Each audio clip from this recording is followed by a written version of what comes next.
Are you a member of the 5 a.m. club? Have you signed on to the premise that waking up at 5 a.m. will make you more productive, fit, and successful, but found your January goals lagging behind?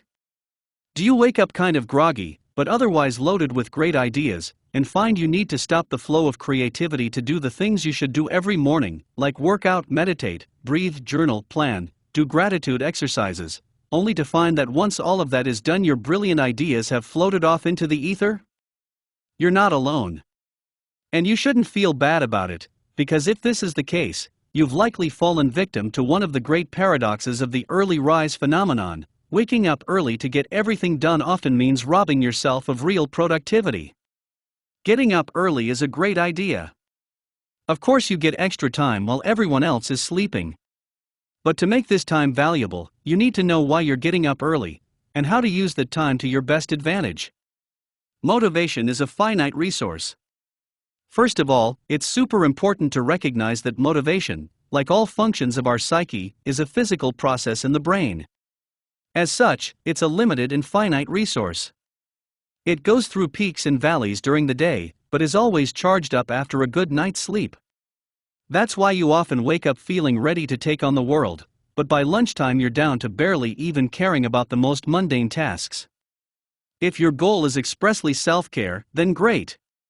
Do that in the morning when you're motivated.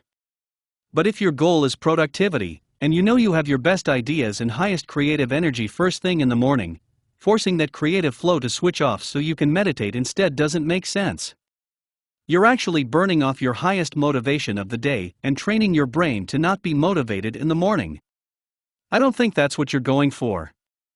The secret to productivity is simplicity. Robin Sharma. Attention is even more finite. Unless you're a monk, it's likely that your attention span is even more finite than your motivation. Your ability to stay focused on a single task is already at risk due to the environment of constant distraction we've built around ourselves.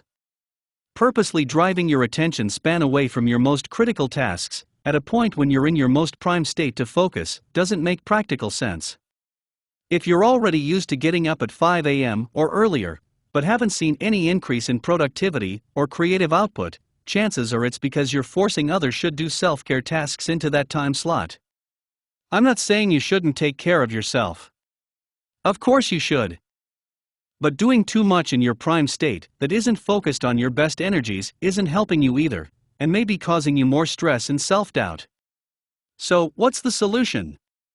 State priming and execution.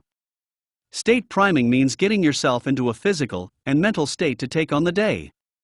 This means loosening up from a night of lying down, getting the blood flowing, and getting focused.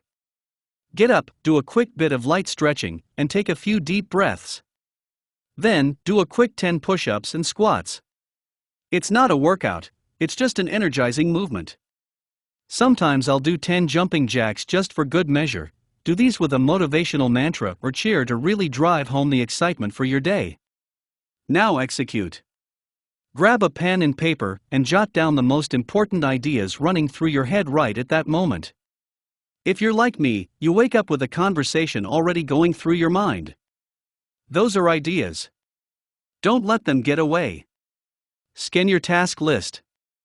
What are the most boring, mundane, demotivating tasks you're going to have to do?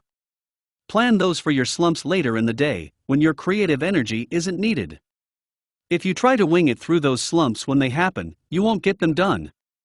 If you know in your mind, okay, at 10:30 I can just do this like a robot and not think about it, you can just switch gears and cruise on autopilot for a bit. Now you can execute. Now, you should have about 60 to 90 minutes to create, execute, or do whatever is in your head with peak energy. This is the time to nail it. When you're done, you'll be in a great state of mental clarity to meditate. Your brilliant ideas won't be rattling around in your head when you're trying to quiet your mind and breathe. But for right now, you've got to move those big rocks. Lose an hour in the morning, and you will be all day hunting for it. Richard Waitley. There's nothing wrong with getting up early, if that's when you find you can get a lot done. But if you jam that early morning ritual with shoulds that aren't moving the needle on your business or work, you might not be seeing a great ROI on either list. Take a step back from your morning ritual and really examine whether your morning routines and rituals are pushing your goals forward or distracting you from them.